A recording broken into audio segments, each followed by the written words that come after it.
हो गया सबका। चलो।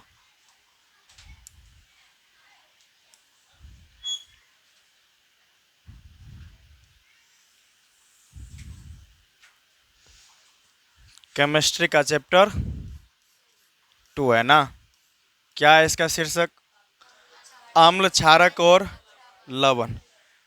कौन कौन पहली बार नाम सुन रहे हो तुम लोग? फर्स्ट बार नाम कौन कौन सुन रहा है अम्ल का, क्षारक का, लवण का? फर्स्ट बार सुन रहा है। इसका उपयोग हम लोग जबकि बराबर क्या करते हैं, समझना ध्यान से। अम्ल हो गया, नींबू खाते हैं ना हम लोग, वह अम्लीय है। नींबू खाते हैं वह क्या है? अम्लीय। और क्षारक की बात कर लेते हैं, ये हो गया जैसे साबुन है। नहाते समय खास करके साबुन अगर जीभ पर लग जाए तो करवाहट हो कैसा स्वाद लगता है उसका? कैसा लगता है? करवाहट लगता है उसका। तो वो क्या हो गया? क्षारक। और लवण हो गया ये हमारा नमक। क्या हो गया ये? नमक। ठीक है ना, दिक्कत समझने में। तो डेली हम लोग यूज करते हैं लेकिन ये नहीं जान पाते हैं कि उसको कहते क्या है। समझना ध्यान से। कहता है कि आपने पिछली कक्षाओं में अध्ययन किया होगा कि भोजन का खट्टा एवं कड़वा स्वाद भोजन में विद्यमान क्रमशः अम्ल एवं क्षारक के कारण होता है। समझना ध्यान से। भोजन का खट्टा होना या भोजन का कड़वा होना, यह किसके कारण होता है? यह किसके कारण होता है? अम्ल और क्षारक के कारण होता है। किसके कारण होता है? अम्ल और क्षारक के कारण होता है। और यह अम्ल और क्षारक भोजन को खट्टा कब करता है? जब भोजन में क्या हो जाता है? भोजन अम्लीय हो जाता है या तो भोजन क्षारीय हो जाता है। या तो भोजन अम्लीय हो जाए या तो भोजन क्षारीय हो जाए, तो वहाँ पर उसका स्वाद क्या होता है? बदल जाता है कि नहीं? दिक्कत समझने में। कहता है कि यदि आपके परिवार का कोई भी सदस्य अत्यधिक भोजन करने से अम्लता से पीड़ित हो। कितना भोजन करने से? अत्यधिक भोजन करने से अगर किससे पीड़ित हो? अम्लता से पीड़ित हो। तो आप कौन सा उपचार सुझाएंगे? आप कौन सा उपचार सुझाएंगे? आप उसे नींबू पानी पीने के लिए कहेंगे या फिर उसे सिरका का उपयोग करने बोलेंगे या फिर बेकिंग सोडा का उपयोग करने बोलेंगे? बताओ। कभी कभी ज़्यादा खाना खा लेने के चलते क्या होता है? ज़्यादा डकार होता है ना। मुंह से भी गैस निकलता है। कभी कभी उस गैस के चलते दर्द होता है और वो दर्द पेट से लेकर के ऊपर तक पहुंचता है। कभी यहाँ दर्द होता है, कभी पीठ के पीछे दर्द होता है। एसिडिटी का नाम सुने हो ना? एसिडिटी वह किसका प्रतीक है? अम्लता का।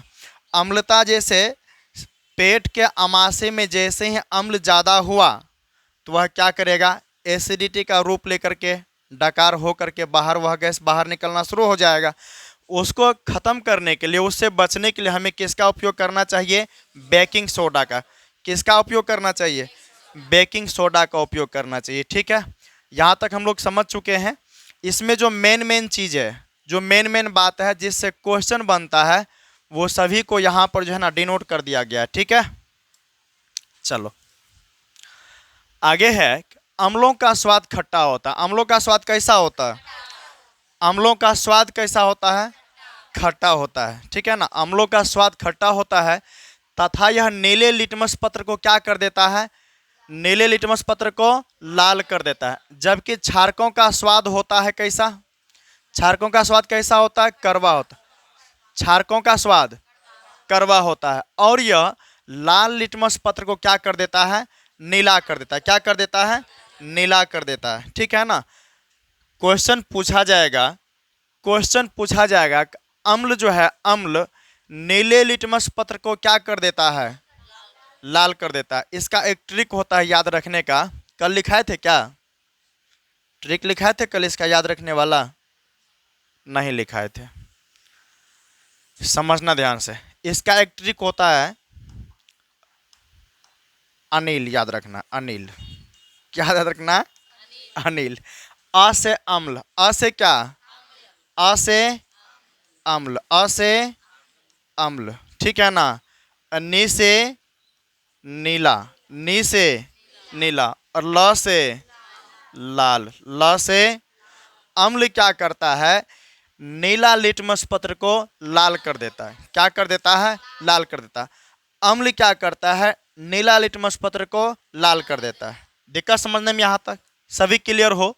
तो वही चीज यहाँ पर लिखे हैं कि अम्लों का स्वाद खट्टा होता है और यह अम्ल क्या करता है, नीले लिटमस पत्र को लाल कर देता है। क्या कर देता है, लाल कर देता है। दिक्कत समझने में? फिर कहता है जबकि क्षारकों का स्वाद कैसा होता है, कड़वा। क्षारकों का स्वाद कैसा होता है, कड़वा होता है। और यह क्या करता है, नीले लिटमस पत्र को क्या कर देता है, लाल लिटमस पत्र को यह क्या करता है, नीला कर देता है। क्या करता है, इसका भी ट्रिक याद रख लेना हम लोगों को। इसका ट्रिक हो जाएगा तुरंत, इसका याद रखना है छालनी। क्या याद रखना है, छालनी। ठीक है ना। छा से क्षारक, छा से क्षारक, छा से ल से लाल, ल से लाल और नी से नीला। ठीक है ना। यानी कि क्षारक क्या करता है, क्षारक क्या करता है, लाल लिटमस पत्र को नीला कर देता है, लाल लिटमस पत्र को नीला कर देता है। ठीक है ना। क्वेश्चन पूछा जाएगा, क्वेश्चन पूछा जाएगा कि क्षारक का स्वाद कैसा होता है, क्षारक का स्वाद कैसा होता है, अम्ल का स्वाद, अम्ल का स्वाद। टमाटर जो है, टमाटर सभी खाए हैं, वह अम्लीय है या फिर क्षारीय है, अम्लीय है। क्या है, अम्लीय। आम, कच्चा आम खाए हो, अम्लीय है क्षारीय है, कच्चा आम अम्लीय है। क्या है, अम्लीय है। चलो आगे ध्यान देना हम लोगों को।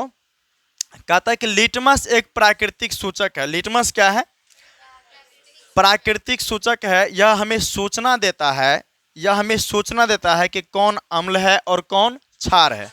यह सूचना देने का काम करता है। सूचक का मतलब सूचना देना, सूचक का मतलब सूचना देना। यह सूचना देने वाला काम करता है कि कौन अम्ल है और कौन क्षार है। समझना ध्यान से। कहता है इसमें कि लिटमस एक प्राकृतिक सूचक है। लिटमस क्या है, एक प्राकृतिक सूचक है। इसी प्रकार हल्दी, हल्दी भी एक क्या है, सूचक है। हल्दी भी क्या है, हल्दी क्या है, एक सूचक है। और कैसा सूचक, प्राकृतिक सूचक। हल्दी कैसा सूचक, क्वेश्चन पूछा जाएगा कि हल्दी कैसा सूचक, प्राकृतिक सूचक। ठीक है ना। ध्यान समझना। कभी कभी हम लोग क्या करते हैं कि खाते समय कभी कभी हम लोगों के कपड़े पर क्या गिर जाता है, सब्जी हो या दाल हो, गिरता है। तो गिरता है तो कैसा रंग हो जाता है, सफ़ेद कपड़ा अगर पहने हैं, सफ़ेद कलर का शर्ट वगैरह अगर पहने हैं, तो अगर उस पर सब्जी या दाल गिर जाए तो कैसा रंग हो जाता है, पीला हो जाता है। कैसा रंग, पीला रंग हो जाता है। समझना ध्यान से, समझना ध्यान से। श्वेत कपड़े पर लगे सब्जी के दाग पर जब क्षारीय प्रकृति वाला साबुन रगड़ते हैं तब उस धब्बे का रंग भूरा लाल होता है। कैसा होता है, भूरा लाल होता है। सर नहीं समझ में आया, समझना ध्यान से। हम फिर से समझा रहे हैं कि जैसे ही क्या हुआ, जैसे ही हम लोग के कपड़े पर क्या गिरा, सब्जी या दाल गिरा, तो वहाँ पर क्या होता है, पीला रंग का धब्बा रहता है। कैसा धब्बा, पीला रंग का धब्बा। हम लोग क्या करते हैं, उस धब्बे को हटाने के लिए साबुन को क्या करते हैं, रगड़ते हैं वहाँ पर। साबुन जैसे ही वहाँ पर रगड़ते हैं, वह रंग पीला होता किसका है, हल्दी का। किसका रंग होता है, हल्दी का रंग होता है। ठीक है ना। हम जब उस पर क्या करते हैं, साबुन रगड़ते हैं, तो वह रंग कैसा हो जाता है, भूरा लाल। कैसा रंग हो जाता है, भूरा लाल हो जाता है। ठीक है ना। चलो, लेकिन आवाज़ नहीं, लेकिन कपड़े को अत्यधिक जल से धोने के बाद वह फिर से पीला रंग हो जाता है। अगर जैसे ही हम क्या किए, साबुन रगड़े, साबुन को रगड़ने के बाद पानी से धोएंगे उस कपड़ा को, तो वह फिर से क्या हो जाएगा, पीला हो जाएगा। कैसा हो जाएगा, क्या हो जाएगा, पीला हो जाएगा। ठीक है ना। समझ ध्यान से। अम्ल एवं क्षारक की जांच के लिए, अम्ल एवं क्षारक की जांच के लिए आप संश्लेषित सूचक जैसे मेथिल ऑरेंज हो गया और उसके बाद जो है फिनोल्फथेलिन हो गया, इस सब का क्या करना चाहिए। कहता है कि अम्ल और क्षारक की जांच के लिए, अम्ल और क्षारक की जांच के लिए हम लोग और किस किस का उपयोग कर सकते हैं, किसका उपयोग कर सकते हैं, संश्लेषित सूचक।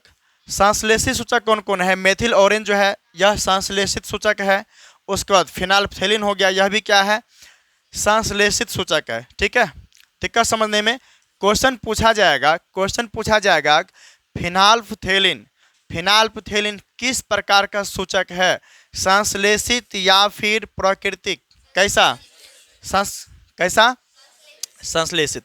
अगर क्वेश्चन पूछा जाए कि हल्दी, हल्दी किस प्रकार का सूचक है? प्राकृतिक या संश्लेषित? कैसा? प्राकृतिक। ठीक है ना, इतना चीज हम लोग कवर कर चुके हैं। और आगे है कि अम्ल एवं क्षारक, अम्ल एवं क्षारक क्या करते हैं? एक दूसरे के प्रभाव को क्या कर देते हैं? समाप्त कर देते हैं। अम्ल एवं क्षारक क्या करते हैं? एक दूसरे के प्रभाव को समाप्त कर देते हैं। अभी थोड़ी देर पहले हम लोग पढ़े थे कि पेट में अगर आमाशय में अम्ल की मात्रा अगर बढ़ जाए ज़्यादा भोजन करने से, तो हम लोग क्या करते हैं? सोडा का जलीय विलयन क्या करते हैं? उसको पीने का काम करते हैं। वह सोडा क्या करता है? वह क्षारीय प्रकृति का होता है। वह अम्ल के प्रभाव को क्या कर देता है? नष्ट। क्या कर देता है? नष्ट कर देता है। दिक्कत समझने में यहाँ तक। एसिडिटी होने से, पेट में गैस वैस बनने से एक इनो भी आता है। इनो को भी पीने से क्या होता है? इनो कैसा होता है? वह भी क्षारीय प्रकृति का होता है। कैसा प्रकृति का? क्षारीय प्रकृति का। वह क्या करता है? भीतर से अम्लता को खत्म करने का काम करता है। यहाँ तक क्लियर हो सभी? यहाँ तक सभी क्लियर हो? चलो, और इसमें एक चीज और हम लोग पढ़ लेते हैं कि अम्ल क्या होता है? स्वाद में खट्टा होता है। अम्ल क्या होता है? स्वाद में खट्टा होता है। कहता है कि जल में मिलाने पर यह H+ आयन देता है। अम्ल को अगर जल में मिला दिया जाए, अम्ल को अगर जल में मिला दिया जाए तो यह कैसा आयन देगा? H+ ion. क्वेश्चन पूछा जाएगा कि अम्ल को जल में मिलाने पर किस प्रकार का आयन देता है? H+ आयन देता है। और अम्ल क्या करता है? नीले लिटमस पत्र को क्या कर देता है? लाल कर देता है। क्या कर देता है? अम्ल नीले लिटमस पत्र को क्या कर देता है? लाल कर देता है। उसके बाद जो है इधर क्षारक के बारे में दिया है कि क्षारक का स्वाद कैसा होता है? कड़वा। क्षारक का कैसा स्वाद? कड़वा स्वाद। और उसके बाद अगर क्षारक को जल में मिलाया जाए, जल में घोला जाए, तो वह किस प्रकार का आयन देगा? OH- ion. किस प्रकार का आयन देगा? और इसका जो होता है क्या बताया? छालनी बताए थे। इसका ट्रिक क्या बताए थे? छालनी। यानी कि क्षारक क्या करता है? लाल लिटमस पत्र को नीला करता है। क्या कर देता है? क्षारक क्या करता है? लाल लिटमस पत्र को नीला कर देता है। दिक्कत समझने में? चलो समझना ध्यान से, समझना ध्यान से। कहता है कि लिटमस विलयन बैगनी रंग का रंजक होता है। लिटमस विलयन किस रंग का होता है? बैगनी रंग का। जब तक हम लिटमस पत्र को, समझना ध्यान से, जब तक हम लिटमस पत्र को अम्ल में या फिर क्षारक में नहीं मिलाए हैं, तब तक उसका रंग कैसा होता है? बैगनी। कैसा होता है? किस रंग का होता है वो? बैगनी रंग का। समझना ध्यान से। कहता है यहाँ पर कि लिटमस जो है ना, लिटमस विलयन बैगनी रंग का क्या होता है? रंजक होता है। और जो थैलोफाइटा समूह के लीचेन पौधे से निकाला जाता है। क्वेश्चन पूछा जाएगा कि लिटमस विलयन किस प्रकार के पौधे से निकाला जाता है? तो आंसर देना है कि थैलोफाइटा समूह के लीचेन पौधे से। किससे? थैलोफाइटा समूह के लीचेन पौधे से। याद रहेगा ना?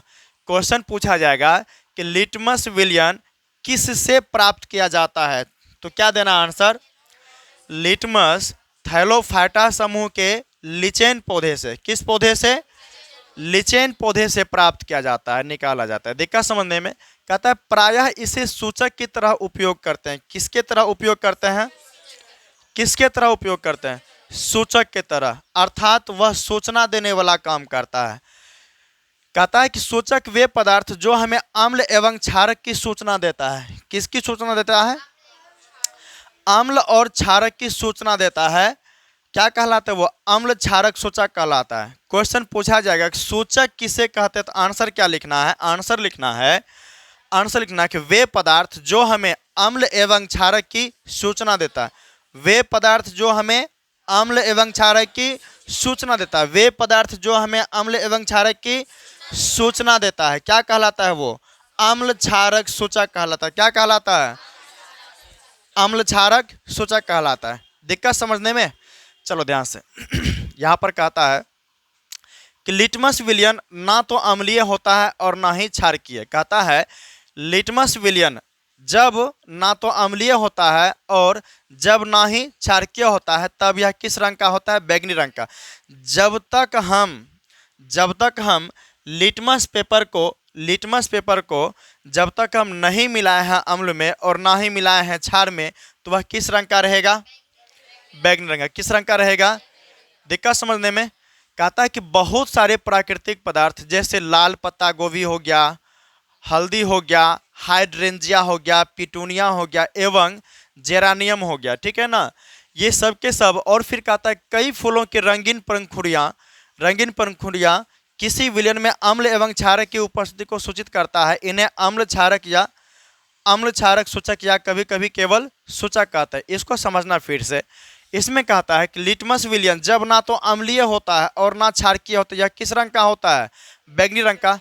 दिक्कत समझने में अम्ल को, चलो वो तो सूचक हो गया। उसके बाद फिर यहां पर कहता है कि लाल पत्ता गोभी, कौन सा? प्राकृतिक सूचक में और आ जाता है तुम्हारा लाल पत्ता गोभी, हल्दी हो गया, हाइड्रेंजिया हो गया, पिटूनिया हो गया एवं जेरानियम हो गया। ये सब के सब क्या हैं? प्राकृतिक सूचक हैं। क्या है ये? प्राकृतिक सूचक है। याद रहेगा ना?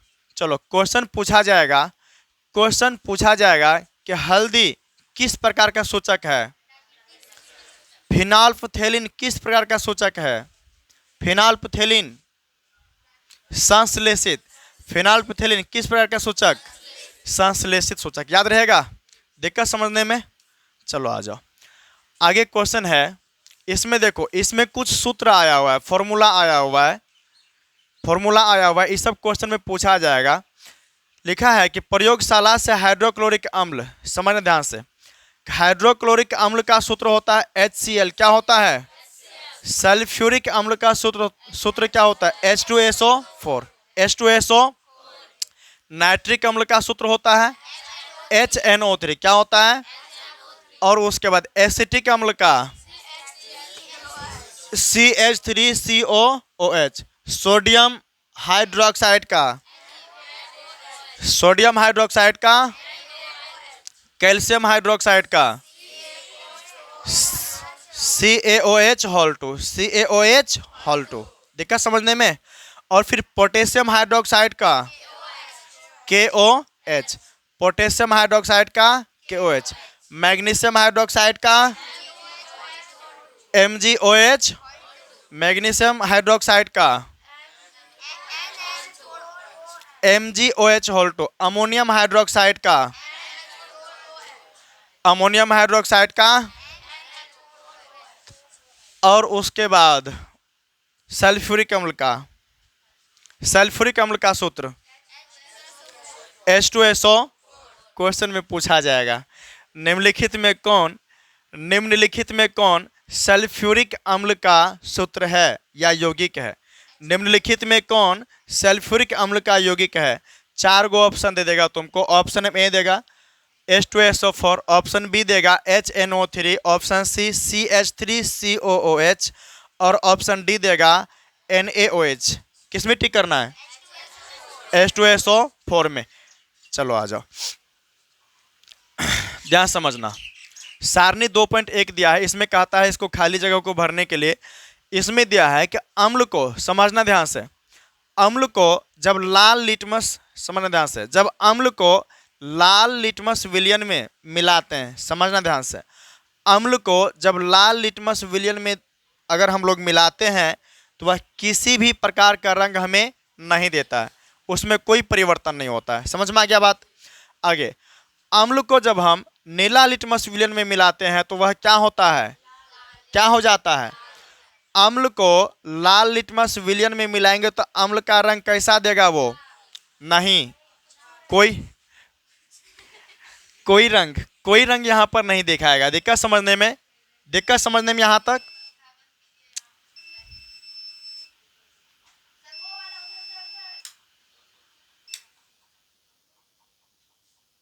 चलो ध्यान समझना ध्यान से।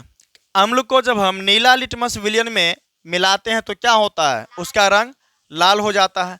अम्ल को फिनाल्फथेलिन विलयन में जब मिलाते हैं तो वह क्या होता है, उसके भी रंग में कोई फर्क नहीं पड़ता है, ठीक है ना, वह जैसा था वैसा ही रह जाता है। समझना ध्यान से। अम्ल को जब फिनाल्फथेलिन विलयन में मिलाते हैं तो वह हमें किसी भी प्रकार का रंग नहीं देता है। देखकर समझने में, जैसा फिनोल्फथेलिन का रंग रहता है वैसा ही रह जाता है अम्ल में मिलाने के बाद। दिक्कत समझने में, अगर फिर समझना, अम्ल को अगर मेथिल ऑरेंज विलयन में मिलाया जाए, समझना ध्यान से, अम्ल को अगर मेथिल ऑरेंज विलयन में मिलाया जाए तो वह हमें कौन सा रंग देगा, लाल रंग। कौन सा रंग देगा, लाल रंग देगा। दिक्कत समझने में, समझना फिर कहता है क्षारक को अगर लाल लिटमस विलयन में मिलाया जाए तो किस तरह का रंग देगा, नीला। किस तरह का रंग देगा, नीला रंग। किस तरह का रंग हो जाएगा, नीला। क्षारक को अगर लाल लिटमस विलयन में मिलाया जाए, क्षारक को अगर लाल लिटमस विलयन में मिलाया जाए तो किस तरह का रंग देगा, नीला। किस तरह का रंग देगा, अगर क्षारक को नीला लिटमस विलयन में मिलाया जाए तब क्या होगा, कोई भी रंग वो नहीं देगा। जैसा रंग था नीला लिटमस विलयन का वैसा ही रंग रह जाएगा क्षारक मिलाने के बाद। दिक्कत समझने में, फिर समझना, अगर क्षारक को फिनोल्फथेलिन विलयन में मिलाया जाए, क्षारक को अगर फिनोल्फथेलिन विलयन में मिलाया जाए तो वह हमें कौन सा रंग देगा, गुलाबी। कौन सा रंग, गुलाबी। कौन सा रंग, अगर क्षारक को मेथिल ऑरेंज विलयन में मिलाया जाए तो वह कौन सा रंग देगा, पीला रंग। कैसा रंग, क्षारक को अगर मेथिल ऑरेंज विलयन में मिलाया जाए तो किस तरह का रंग देगा, किस तरह का।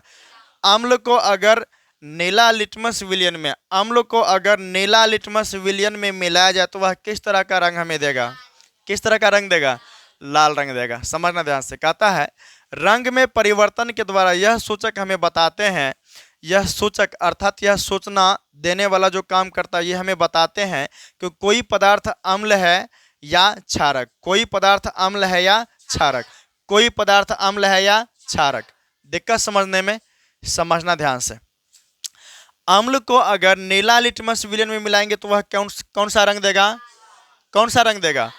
यह नीला लिटमस विलयन का लाल रंग हमें यह दर्शाता है कि इसमें क्या है, अम्ल। क्या मिला हुआ है, दिक्कत समझने में। क्षारक का नीला रंग हमें क्या दिखाता है, यह कौन सा विलयन है, क्षारक।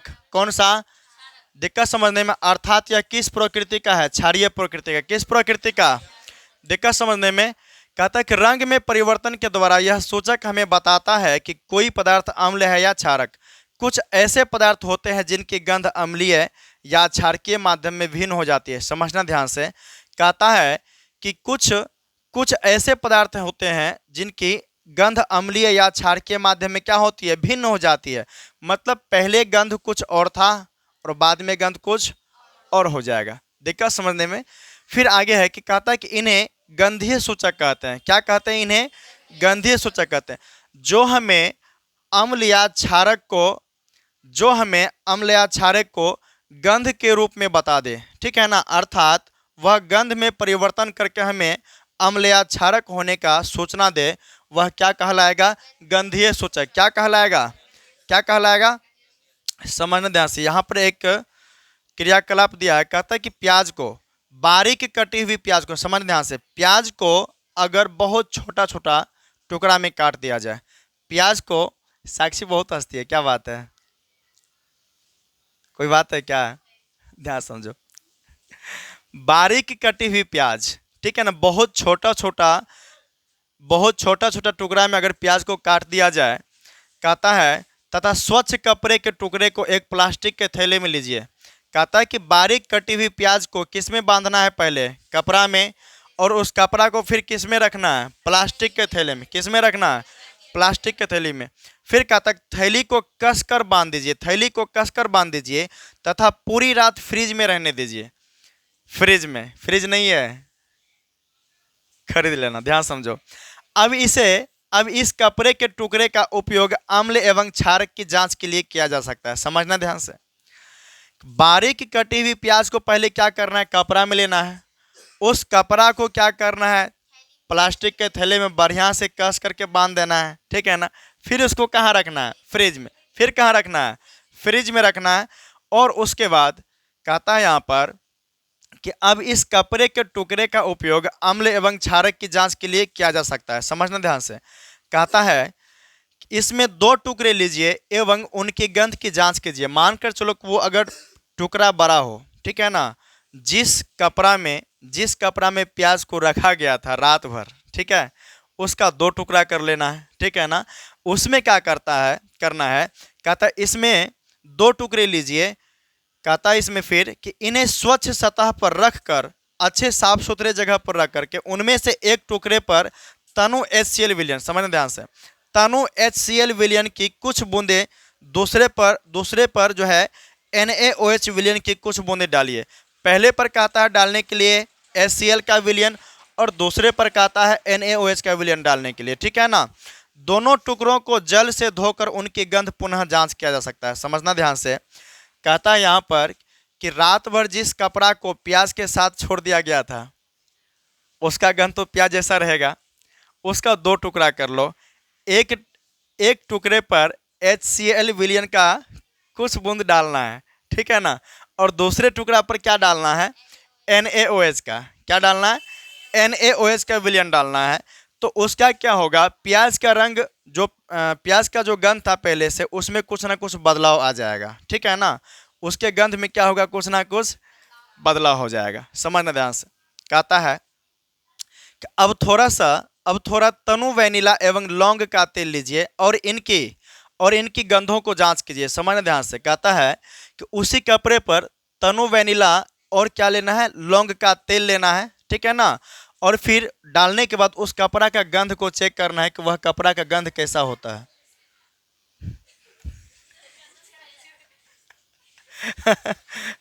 समझना ध्यान से, समझना ध्यान से। कहता है, समझना ध्यान से।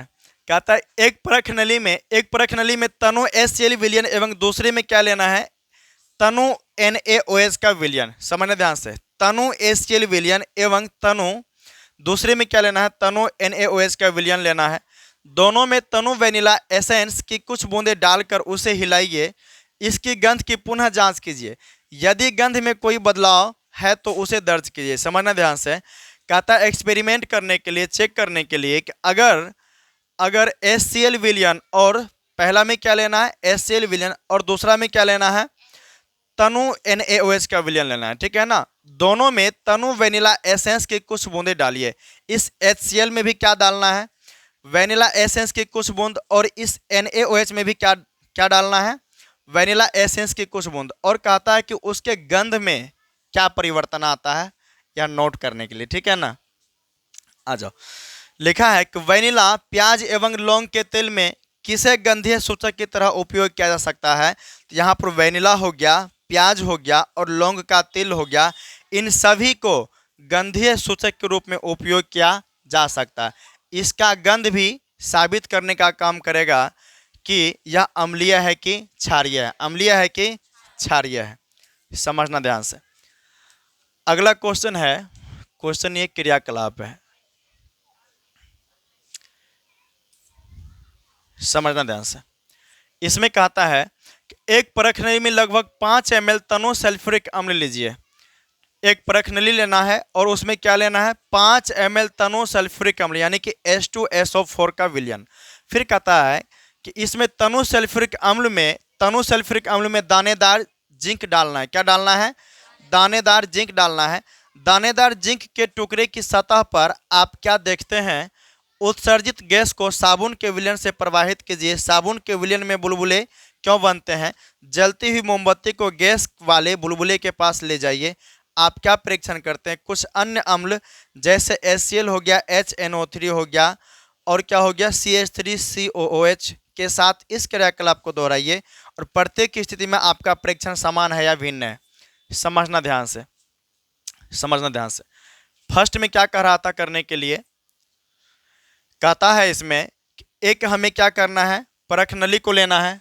एक क्या करना है, परख नली को लेना है। उस परख नली में हमें क्या डालना है, तनु सल्फ्यूरिक अम्ल डालना है। क्या डालना है, तनु सल्फ्यूरिक अम्ल डालना है और उस तनु सल्फ्यूरिक अम्ल में फिर क्या डालना है, दानेदार जिंक का टुकड़ा, दानेदार जिंक का टुकड़ा डालना है, ठीक है ना। तो क्या होगा, समझना ध्यान से, जैसे ही तनु सल्फ्यूरिक अम्ल और दानेदार जिंक का टुकड़ा दोनों जब एक दूसरे से मिलेगा तो वहां पर कौन सा गैस उत्पन्न होगा, हाइड्रोजन गैस। कौन सा गैस उत्पन्न होगा, हाइड्रोजन गैस। यह बुलबुला बन करके, बुलबुला, ठीक है ना, क्या होगा, समझना ध्यान से, यहाँ पर हाइड्रोजन गैस क्या होगा, यह बुलबुला के रूप में क्या होगा कि इस परख नली के माध्यम से क्या होगा, इस प्रवाह नली के माध्यम से किस में आ जाएगा, साबुन के पानी में। किस में आ जाएगा, साबुन के पानी में। समझना फिर से, तनु सल्फ्यूरिक अम्ल लेना है और उसमें क्या डालना है, दानेदार जिंक को डालना है, ठीक है ना। तो क्या होगा, दोनों में जब अभिक्रिया होगा तो वहां पर हाइड्रोजन गैस उत्पन्न होगा। एक प्रवाह नली लगा करके हमें इस हाइड्रोजन गैस को कहाँ लाना है, कहाँ लाना है, साबुन के पानी में। किस में लाना है, जब यह हाइड्रोजन गैस किस में आएगा, साबुन के पानी में आएगा। तो समझना ध्यान से, तो हाइड्रोजन से भरे साबुन के बुलबुले के रूप में यह क्या होगा, गैस बाहर निकलेगा, ठीक है ना। और फिर जब इस हाइड्रोजन गैस के पास हम क्या रखेंगे, मोमबत्ती, जलता हुआ मोमबत्ती रखेंगे, तो यह हाइड्रोजन गैस से किस तरह का आवाज़ निकलेगा जलने के बाद, फटफट की आवाज़। कैसी आवाज़, क्वेश्चन पूछा जाएगा, हाइड्रोजन गैस को जलाने के बाद किस तरह का आवाज़ होती है, फटफट की आवाज़, ठीक है ना। दिक्कत समझने में, आ जाओ आगे है, समझना। कहता है कि ऊपर दी गई अभिक्रिया में धातु अम्लों से हाइड्रोजन परमाणु का हाइड्रोजन गैस के रूप में विस्थापन करती है और एक यौगिक बनाता है जिसे लवण कहते हैं। क्या कहते हैं, लवण कहते हैं। समझना ध्यान से, कहता है ऊपर दी गई अभिक्रिया में, ऊपर दी गई अभिक्रिया में, इसकी बात करिए, जो ऊपर में अभिक्रिया दी हुई है इसकी बात कर रहा है। कहता है कि धातु अम्लों से हाइड्रोजन परमाणुओं का हाइड्रोजन गैस के रूप में विस्थापित करती है। हाइड्रोजन परमाणु का किस रूप में विस्थापित करती है, हाइड्रोजन गैस के रूप में विस्थापित करती है और एक यौगिक बनाता है जिसे क्या कहते हैं, लवण कहते हैं। क्या कहते हैं, लवण कहते हैं। फिर समझना ध्यान से कि जब अम्ल और धातु जब एक दूसरे से अभिक्रिया करता है, जैसे उसमें हम लोग पढ़े थे तनु सल्फ्यूरिक अम्ल पढ़े थे ना, H2SO4 को किससे अभिक्रिया कराए थे, दानेदार जिंक से, दानेदार जिंक से। तो अम्ल क्या है, H2SO4, आवाज नहीं, H2SO4 क्या है, वो अम्ल है, क्या है वो। और धातु क्या था, धातु जिंक, धातु क्या था, जिंक था। समझ ध्यान से, समझना ध्यान से, अम्ल की अभिक्रिया जब धातु से होती है तो क्या बनता है, लवण बनता है और क्या बनता है, हाइड्रोजन गैस। क्या बनता है, समझना ध्यान से, जब अम्ल अभिक्रिया करता है धातु के साथ तो वहां पर लवण बनता है और क्या बनता है, हाइड्रोजन गैस उत्पन्न होता है, जो कि यहाँ पर धातु क्या करता है, हाइड्रोजन गैस को विस्थापित करता है। क्या कर देता है, विस्थापित कर देता है, अर्थात उसे क्या करता है, अलग कर देता है। आगे ध्यान समझना, इसमें लिखा है कि एक परखनली में जिंक के कुछ दानेदार टुकड़े रखिए, उसमें 2 ml सोडियम हाइड्रोक्साइड का घोल मिलाकर उसे क्या कीजिए, गर्म कीजिए। क्या करना है, गर्म करना है। और फिर उसके बाद जो है ना, क्या कहता है कि एक परखनली में जिंक के कुछ दानेदार टुकड़े रखिए। जिंक का क्या रखना है, टुकड़ा रखना है, और उस टुकड़ा में क्या मिलाना है हमको, 2 ml सोडियम हाइड्रोक्साइड का घोल। क्या मिलाना है, सोडियम हाइड्रोक्साइड का घोल मिलाना है। समझ ध्यान से, यह हमारा क्या हो गया, जिंक का कुछ दानेदार टुकड़ा हो गया, ठीक है ना। और इसमें हमें क्या मिलाना है, सोडियम हाइड्रोक्साइड का घोल मिलाना है, जो कि क्या होता है, क्षारीय प्रकृति का होता है। किस प्रकृति का होता है, क्षारीय प्रकृति का होता है। जब हम जिंक में क्या करते हैं, सोडियम हाइड्रोक्साइड को मिलाते हैं तो हमें क्या मिलता है, सोडियम जिंकेट मिलता है। क्या मिलता है, जो कि क्या होता है, लवण होता है। क्या मिलता है, लवण होता है। और क्या होता है, हाइड्रोजन गैस होता है। क्या मिलता है हमें, हाइड्रोजन गैस। जब क्षारक को धातु से अभिक्रिया कराया जाए, क्षारक को जब धातु से अभिक्रिया करा जाए, समझना ध्यान से, क्षारक को जब धातु से अभिक्रिया करा जाए तो हमें क्या प्राप्त होगा, सोडियम जिंकेट प्राप्त होगा। क्या प्राप्त होगा, सोडियम जिंकेट प्राप्त होगा। और हमें क्या मिलेगा, हाइड्रोजन गैस। क्या मिलेगा, क्या मिलेगा, याद रहेगा ना। इसमें NaOH क्या है? क्षारक। NaOH क्या है? क्षारक। NaOH क्या है? और Zn क्या है? धातु। Zn क्या है? Zn किसका संकेत है? जिंक का। किसका संकेत है? किसका संकेत? NaOH का पूरा नाम क्या है? Sodium hydroxide. क्या है? Sodium hydroxide. और यहाँ पर सोडियम जिंकेट का फॉर्मूला क्या हो जाएगा? Na2ZnO2। क्या हो जाएगा? Na2ZnO2। दिक्कत समझने में यहाँ तक? चलो आ जाओ। कहता है कि आप देखेंगे कि अभिक्रिया में पुनः हाइड्रोजन गैस बनता है। कैसा गैस बनता है? यहाँ पर हम लोग देख सकते हैं कि यहाँ पर कैसा गैस बन रहा है? हाइड्रोजन गैस बन रहा है। किंतु ऐसी अभिक्रिया सभी धातुओं के साथ संभव नहीं है। सभी धातुओं के साथ यह अभिक्रिया क्या है? संभव नहीं है। दिक्कत समझने में यहाँ तक क्लियर हो सभी? आ जाओ। क्रियाकलाप दिया हुआ है कि धातु कार्बोनेट तथा धातु हाइड्रोजन कार्बोनेट अम्ल के साथ कैसे अभिक्रिया करता है, समझना। यहाँ पर धातु के लिए, धातु कार्बोनेट के लिए हम लोग क्या करते हैं? NaCO3 को ले लेते हैं। और यहाँ पर धातु हाइड्रोजन कार्बोनेट के लिए क्या ले लेते हैं? NaHCO3। NaHCO3 समझना ध्यान से। कहता है यहाँ पर कि धातु कार्बोनेट, धातु हो गया तुम्हारा Na, धातु क्या हो गया? धातु क्या हो गया? यहाँ भी धातु क्या हो गया? Na। और यहाँ पर कहता है कार्बोनेट यानी कि CO3, कार्बोनेट यानी कि CO3, धातु कार्बोनेट यानी कि NaCO3। समझना ध्यान से। धातु क्या हो गया? यहाँ पर Na, धातु क्या हो गया? Na। और यहाँ पर हाइड्रोजन यानी कि H, हाइड्रोजन यानी कि, और यहाँ पर कार्बोनेट यानी कि CO3। तो NaSCO3 किसका फॉर्मूला? धातु कार्बोनेट। क्या? धातु कार्बोनेट वही हुआ sodium hydrogen carbonate. Sodium hydrogen, sodium carbonate. दिक्कत समझने में?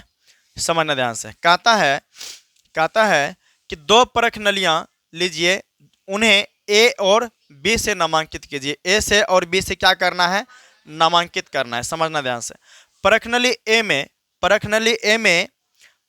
A में लगभग 0.5 ग्राम सोडियम कार्बोनेट लीजिए। क्या लेना है? 5 ग्राम, 0.5 ग्राम सोडियम कार्बोनेट लेना है, यानी कि Na2CO3 लेना है। ठीक है ना?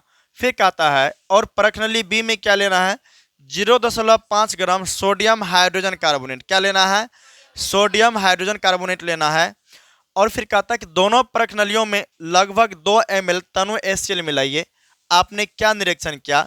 चित्र 2.2 के अनुसार प्रत्येक स्थिति में उत्पादित गैस को चूने के पानी यानी कि कैल्शियम हाइड्रोक्साइड का विलयन से प्रवाहित कीजिए एवं अपने निरीक्षणों को अभिलिखित कीजिए। कहता है कि आप जो भी इसमें अंतर देख रहे हैं उसे लिखना है। तो प्रश्नली A में क्या लेना है हमें? Sodium carbonate. क्या लेना है? और उस सोडियम कार्बोनेट में क्या मिलाना है? सोडियम कार्बोनेट में क्या मिलाना है हमें? 2 ml तनु HCl, 2 ml तनु HCl। समझना ध्यान से। प्रश्नली में तनु हाइड्रोक्लोरिक अम्ल लेना है और इसमें क्या करना है? सोडियम कार्बोनेट को मिलाना है। तनु हाइड्रोक्लोरिक अम्ल लेना है इस प्रश्नली में, और क्या लेना है? Sodium carbonate. जब तनु हाइड्रोक्लोरिक अम्ल सोडियम कार्बोनेट से अभिक्रिया करेंगे तो वहां पर कैसा गैस उत्पन्न होगा? Hydrogen gas. कैसा गैस उत्पन्न होगा? कैसा गैस उत्पन्न होगा? हाइड्रोजन गैस उत्पन्न होगा। दिक्कत यहां तक समझने में?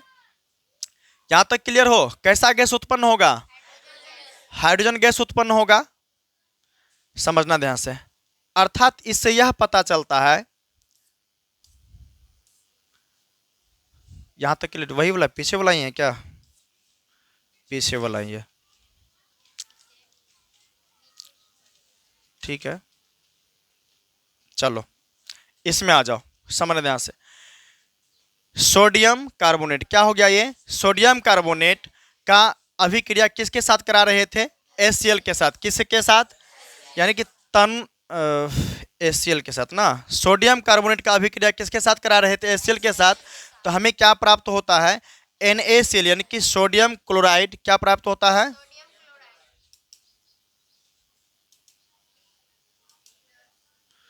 Sodium chloride. और क्या प्राप्त होता है? H2O यानी कि जल प्राप्त होता है। और क्या प्राप्त होता है?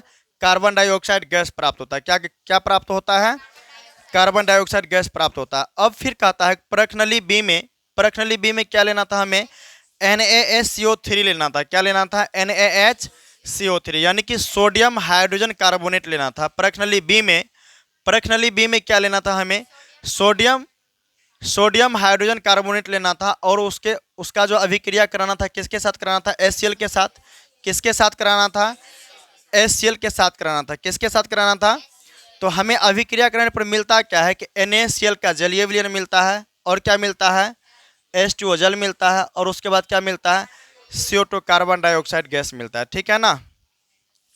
तुम तीनों रूम से बाहर जाओ, तुम तीनों छुट्टी के बाद आना, डिस्टर्ब करती हो बहुत क्लास में। जाओ, गुस्सा हो जाएंगे फिर। तीनों जाओ, वीडियो बन रहा है, जाओ जल्दी से, नहीं तो तीनों जाओ, नहीं तो और गुस्सा हो जाएंगे। बाद में कहेगी सर जी बहुत गुस्सा आ जाते हैं, हंस हंस के पूरा क्लास डिस्टर्ब करती है।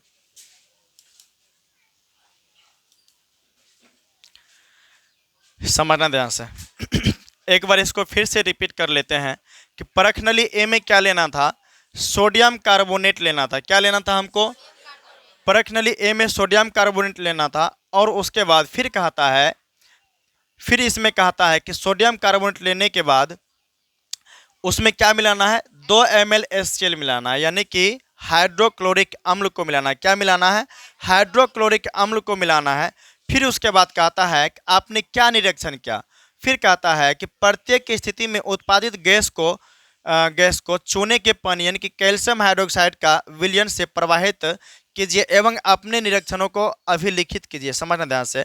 जब हम क्या करते हैं प्रश्नावली ए में क्या करते हैं? तनु हाइड्रोक्लोरिक अम्ल को लेते हैं, और उसके बाद उसमें क्या मिला देते हैं? Sodium carbonate. क्या मिला देते हैं? सोडियम कार्बोनेट को मिला देते हैं। क्या मिलाना था हमको? सोडियम कार्बोनेट को मिला देते हैं। तो वहां पर कैसा गैस उत्पन्न होता है? Hydrogen gas. कैसा गैस उत्पन्न होता है? हाइड्रोजन गैस उत्पन्न होता है। और फिर कहता है कि उसमें जो भी गैस उत्पन्न हो रहा है, समझना ध्यान से, कहता है उत्पादित गैस को चूने के पानी से प्रवाहित कीजिए। समझना ध्यान से। यहाँ जो हाइड्रोजन गैस बन रहा है उस गैस को फिर प्रवाह नली से किसके पास लेके आना है हमको? कैल्शियम हाइड्रोक्साइड के विलयन के पास, अर्थात चूने के पानी के पास क्या करना है? उसको हाइड्रोजन गैस को लाना है। ठीक है ना? तो हमें क्या प्राप्त होगा? जब हम NaCO3 को अर्थात सोडियम कार्बोनेट को 2 ml HCl के साथ हाइड्रोक्लोरिक अम्ल के साथ क्या करते हैं? अभिक्रिया कराते हैं, तो हमें क्या प्राप्त होता है? सोडियम क्लोराइड का जलीय विलयन प्राप्त होता है, और क्या प्राप्त होता है? जल प्राप्त होता है, और हमें क्या मिलता है? कार्बन डाइऑक्साइड गैस मिलता है। दिक्कत समझने में। प्रश्नावली बी में कहता है यहाँ पर प्रश्नावली बी में कि 0.5 ग्राम क्या लेना है हमें? Sodium hydrogen carbonate.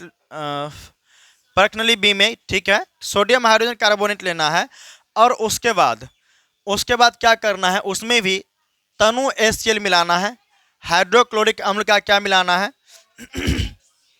विलयन मिलाना है। ठीक है ना? उसके बाद उसमें जो गैस उत्पन्न होगा, समझना ध्यान से, उसमें जो गैस उत्पन्न होगा फिर उस गैस को किस में लाना है हमको? चूने के पानी के पास। किस में मिलाना है? वहाँ जो गैस उत्पन्न होगा किस में मिलाना है? चूने के पानी के साथ मिलाना। ठीक है ना? तो हमें वहाँ क्या मिलेगा? समझना ध्यान से। हमें NaSCO3 यानी कि सोडियम हाइड्रोजन कार्बोनेट को HCl के साथ अभिक्रिया कराने पर हमें क्या मिलता है? NaCl मिलता है। क्या मिलता है? NaCl मिलता है। और क्या प्राप्त होता है? जल प्राप्त होता है। और क्या प्राप्त होता है? कार्बन डाइऑक्साइड गैस प्राप्त होता है। दिक्कत यहाँ तक समझने में? यहाँ तक दिक्कत समझने में? क्लियर? समझ ध्यान से। कहता है कि उत्पादित कार्बन डाइऑक्साइड गैस को चूने के पानी से प्रवाहित करने पर, अर्थात जब चूने के पानी को जब हम कार्बन डाइऑक्साइड गैस के साथ क्या करते हैं? अभिक्रिया कराते हैं, तो हमें वहां पर कैल्शियम कार्बोनेट का अवक्षेप, श्वेत अवक्षेप प्राप्त होता है। और क्या प्राप्त होता है? जल। जब क्वेश्चन पूछा जाएगा एग्जाम में, जब चूने के पानी को कार्बन डाइऑक्साइड के साथ अभिक्रिया कराते हैं तो क्या होता है? क्वेश्चन पूछा जाएगा कि चूने के पानी को जब हम कार्बन डाइऑक्साइड गैस के साथ अभिक्रिया कराते हैं तो हमें क्या प्राप्त होता है? तो आंसर में देना है कि श्वेत अवक्षेप प्राप्त होता है। क्या प्राप्त होता है? कैल्शियम कार्बोनेट का श्वेत अवक्षेप प्राप्त होता है। और क्या प्राप्त होता है? जल। क्या प्राप्त होता है? दिक्कत समझने में। अवक्षेप के बारे में पढ़ाए थे कि अवक्षेप जो है एक ठोस पदार्थ होता है जो कि घुल नहीं पाता है विलयन में। समझ रहे हो बात को? अवक्षेप क्या होता है कि यह एक ठोस पदार्थ होता है जो कि विलयन में घुल नहीं पाता। दिक्कत यहाँ तक क्लियर हो? समझना ध्यान से। फिर कहता है इसमें अत्यधिक मात्रा में कार्बन डाइऑक्साइड, अत्यधिक मात्रा में कार्बन डाइऑक्साइड प्रवाहित करने पर निम्न अभिक्रिया होती है। अगर ज़्यादा मात्रा में कार्बन डाइऑक्साइड गैस को प्रवाहित किया जाए, ज़्यादा मात्रा में कार्बन डाइऑक्साइड गैस जब प्रवाहित किया जाए तो हमें क्या होगा कि CaCO3, समझना ध्यान से, कैल्शियम कार्बोनेट में क्या मिला रहे हैं? जल मिला रहे हैं। कैल्शियम कार्बोनेट में क्या मिलाना है हमको? जल मिलाना है। और उसके बाद क्या मिलाना है? कार्बन डाइऑक्साइड गैस मिलाना है। तो हमें क्या प्राप्त होगा? तो ये सभी क्या होगा? जल में घुल जाएगा और क्या प्राप्त होगा हमें? CaHCO3। दिक्कत यहाँ तक में कहता है कि चूना पत्थर यानी कि लाइमस्टोन, खरिया हो गया एवं संगमरमर यानी कि मार्बल हो गया, कैल्शियम कार्बोनेट के विविध रूप हैं। समझना ध्यान से। चूना पत्थर किसका रूप है? चूना पत्थर किसका रूप है? कैल्शियम कार्बोनेट का। दिक्कत समझने में। खरिया किसका रूप है? कैल्शियम कार्बोनेट का। और संगमरमर किसका रूप है? कैल्शियम कार्बोनेट का। किसका रूप? क्वेश्चन पूछा जाएगा संगमरमर किसका रूप? कैल्शियम कार्बोनेट का। किसका? क्वेश्चन पूछा जाएगा चूना पत्थर किसका रूप? याद रहेगा ना? चलो, अगर क्वेश्चन इस तरह से पूछ दिया जाए, अगर क्वेश्चन इस तरह से पूछ दिया जाए कि निम्नलिखित में कौन कैल्शियम कार्बोनेट का विविध रूप है? ऑप्शन ए चूना पत्थर, ऑप्शन बी खरिया, ऑप्शन सी संगमरमर, ऑप्शन डी इनमें सभी। किस में टिक करना है? इनमें सभी में, यानी कि डी में टिक करना है। दिक्कत समझने में यहाँ तक क्लियर हो? फिर आगे कहता है सभी धातु कार्बोनेट एवं हाइड्रोजन कार्बोनेट अम्ल के साथ अभिक्रिया करके संगत लवण कार्बन डाइऑक्साइड एवं क्या बनाता है? जल बनाता है। फिर समझना कि सभी धातु कार्बोनेट एवं हाइड्रोजन कार्बोनेट, सभी धातु कार्बोनेट और सभी हाइड्रोजन कार्बोनेट अम्ल के साथ अभिक्रिया करके क्या बनाता है? संगत लवण एवं कार्बन डाइऑक्साइड और एवं क्या बनाता है? जल बनाता है। यहाँ तक क्लियर हो? क्वेश्चन अगर पूछा जाए सभी धातु कार्बोनेट एवं हाइड्रोजन कार्बोनेट अम्ल के साथ अभिक्रिया करके क्या बनाता है? क्या बनाता है? तो आंसर देना है कि धातु कार्बोनेट, सभी धातु कार्बोनेट और सभी हाइड्रोजन कार्बोनेट अम्ल के साथ अभिक्रिया करके क्या बनाता है? संगत लवण और कार्बन डाइऑक्साइड और क्या बनाता है? जल बनाता है। दिक्कत समझने में? कल सुबह में जमा कर देना सब बच्चा, जाओ अभी घर। समझ देना। यहाँ तक क्लियर हो? यहाँ तक क्लियर सभी? आ जाओ, देखो ध्यान से। धातु कार्बोनेट की बात कर रहे थे। किसकी बात कर रहे थे? धातु कार्बोनेट की। धातु कार्बोनेट में यहाँ पर तुम NaCO3 लो, ठीक है ना? कार्बोनेट यानी कि CO3, कार्बोनेट यानी कि CO3, Na यानी कि धातु, Na यानी कि धातु कार्बोनेट यानी कि NaCO3। फिर समझना परसों।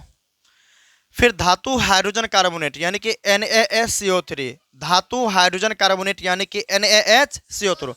धातु की बात कर रहे हैं तो Na, धातु की बात कर रहे हैं तो Na, और हाइड्रोजन की बात कर रहे हैं तो H, hydrogen H, carbonate CO3, carbonate. धातु हाइड्रोजन कार्बोनेट तो क्या होगा? NaHCO3। और उसके बाद फिर प्लस अम्ल, अम्ल की बात कर रहे थे यानी कि HCl, अम्ल की बात कर रहा है तो HCl। दिक्कत समझने में? तो जब हम धातु कार्बोनेट या धातु हाइड्रोजन कार्बोनेट का अम्ल के साथ अभिक्रिया कराएंगे तो हमें क्या प्राप्त होगा? लवण प्राप्त होगा यानी कि NaCl प्राप्त होगा, और कार्बन डाइऑक्साइड गैस प्राप्त होगा यानी कि CO2 प्राप्त होगा।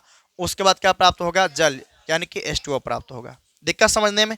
यहाँ तक क्लियर हो? आ जाओ फिर समझना ध्यान से। कहता परखनली में लगभग 2 ml NaOH का घोल लीजिए। क्या लीजिए? परखनली में हमें क्या लेना है? NaOH यानी कि सोडियम हाइड्रोक्साइड का क्या लेना है? घोल लेना है। क्या लेना है? घोल लेना है। समझना ध्यान से। परखनली में हमें 2 ml सोडियम हाइड्रोक्साइड का घोल लेना है, और उस घोल में क्या करना है कि 2 बूंद फिनोल्फथैलीन विलयन मिलाना है। क्या मिलाना है? फिनोल्फथेलिन विलयन मिलाना है। हमें 2 ml सोडियम हाइड्रोक्साइड का घोल लेना है और 2 बूंद फिनोल्फथेलिन विलयन मिलाना है। तो मिलाने पर कहता है विलयन का रंग कैसा होगा, तो कैसा रंग हो जाएगा, गुलाबी हो जाएगा। कैसा रंग हो जाएगा, क्वेश्चन पूछा जाएगा, क्वेश्चन पूछा जाएगा, क्वेश्चन पूछा जाएगा कि सोडियम हाइड्रोक्साइड में अगर हम फिनोल्फथेलिन की विलयन मिलाते हैं तो विलयन का रंग, घोल का रंग कैसा हो जाता है, गुलाबी हो जाता है। कैसा हो जाता है, गुलाबी हो जाता है। समझना ध्यान से। फिर कहता है इसमें कि इस विलयन में वो गुलाबी रंग का जो विलयन प्राप्त होता है, कहता है इस विलयन में एक एक बूंद तनु HCl विलयन मिलाइए। ये गुलाबी रंग में क्या करना है, HCl विलयन का एक एक बूंद करके क्या करना है, मिलाते जाना है। तो क्या होगा, धीरे धीरे उसका रंग क्या होगा, गायब होते जाएगा। क्या होते जाएगा, वह गुलाबी रंग क्या होते जाएगा। ठीक है समझने में। फिर कहता है अम्ल मिलाने के बाद जब HCl अम्ल मिला देंगे तो वह रंग क्या हो गया, गुलाबी रंग क्या हो जाएगा, गायब हो जाएगा। फिर कहता है कि अम्ल मिलाने के बाद फिनोल्फथेलिन का रंग क्यों बदल गया। चूंकि समझना ध्यान से कि यहाँ पर HCl क्या था, अम्लीय। HCl क्या था, HCl क्या था, और यहाँ पर फिनोल्फथेलिन क्या था, क्षारीय। फिनोल्फथेलिन क्या था, क्षारीय था। दिक्कत समझने में। तो दोनों एक दूसरे के प्रभाव को क्या कर रहा है, यहाँ पर नष्ट कर रहा है। हम थोड़ी देर पहले पढ़े थे कि क्षार और अम्ल जब दोनों मिलता है एक साथ तो एक दूसरे के प्रभाव को क्या कर देता है, खत्म कर देता है। दिक्कत समझने में। तो वही यहाँ पर है, जैसे ही यहाँ पर HCl मिलाए तो रंग क्या हो गया, उसका गायब हो गया। दिक्कत समझने में। तो अम्ल मिलाने के बाद फिनोल्फथेलिन का रंग क्यों गायब हो गया, क्योंकि फिनोल्फथेलिन जो होता है वह क्षारीय प्रकृति का होता है और हम उसमें क्या मिला रहे हैं, अम्ल मिला रहे हैं। क्या मिला रहे हैं, इसलिए दोनों का प्रभाव क्या हो रहा है, नष्ट हो रहा है, खत्म हो रहा है। दिक्कत समझने में। यहाँ तो क्लियर हो सभी, आगे समझना। कहता अब उपरोक्त मिश्रण में, यानी कि अब जो हमें फिर से मिश्रण मिल रहा है उसमें क्या करना है, NaOH की कुछ बूंदे डालिए। NaOH की क्या करना है, फिर हमें बूंदे डालना है। सोडियम हाइड्रोक्साइड का कुछ बूंदे डालना है। तो वहां पर हमें कैसा रंग प्राप्त होगा, गुलाबी रंग। कैसा रंग प्राप्त होगा, क्या दिक्कत, फिनोल्फथेलिन फिर से क्या हो जाएगा, गुलाबी। क्या हो जाएगा, पहले क्या डाले थे, सोडियम हाइड्रोक्साइड गैस में सोडियम हाइड्रोक्साइड में क्या डाले थे हम, फिनोल्फथेलिन मिलाए थे तो उसका रंग क्या होता, गुलाबी। गुलाबी रंग में HCl मिला दिए, कैसा हो गया, उसका रंग गायब हो गया, यानी कि वह गुलाबी रंग क्या हो गया, खत्म हो गया। दिक्कत समझने में। फिर उस विलयन में क्या किया, हम क्या मिला दिए कि सोडियम हाइड्रोक्साइड मिला दिए। क्या मिला दिए, सोडियम हाइड्रोक्साइड मिला दिए। तो क्या हो गया, अब उपरोक्त मिश्रण में सोडियम हाइड्रोक्साइड की कुछ बूंदे मिलाइए। क्या फिनोल्फथेलिन पुनः यानी कि फिर से गुलाबी हो जाता है, तो बिल्कुल हो जाता है। दिक्कत यहाँ तक समझने में। आगे है कि उपरोक्त क्रियाकलाप में हमने प्रेक्षण किया कि अम्ल द्वारा क्षारक का प्रेक्षित प्रभाव तथा क्षारक द्वारा अम्ल का प्रभाव समाप्त हो जाता है। समझना ध्यान से। अम्ल द्वारा क्षारक का प्रभाव, ठीक है ना, तथा क्षारक द्वारा अम्ल का प्रभाव, अम्ल द्वारा क्षारक का प्रभाव, क्षारक द्वारा अम्ल का प्रभाव क्या होता है, समाप्त हो जाता है। दिक्कत समझने में यहाँ तक क्लियर हो सभी। समझना ध्यान से। सोडियम हाइड्रोक्साइड में क्या मिलाना है, HCl मिलाना है, यानी कि क्षार में हमें क्या मिलाना है, अम्ल को मिलाना है। तो हमें वहां पर क्या प्राप्त होगा, NaCl प्राप्त होता है और क्या प्राप्त होता है, H2O यानी कि जल प्राप्त होता है। यानी कि सोडियम क्लोराइड का क्या मिलता है, हमें जलीय विलयन मिलता है और हमें क्या मिलता है, जल मिलता है। क्या मिलता है, यहाँ तक क्लियर हो सभी, यहाँ तक क्लियर हो। चलो आज का क्लास रख दें यहीं तक क्या, चलो आज का यहीं तक रख देते हैं क्लास।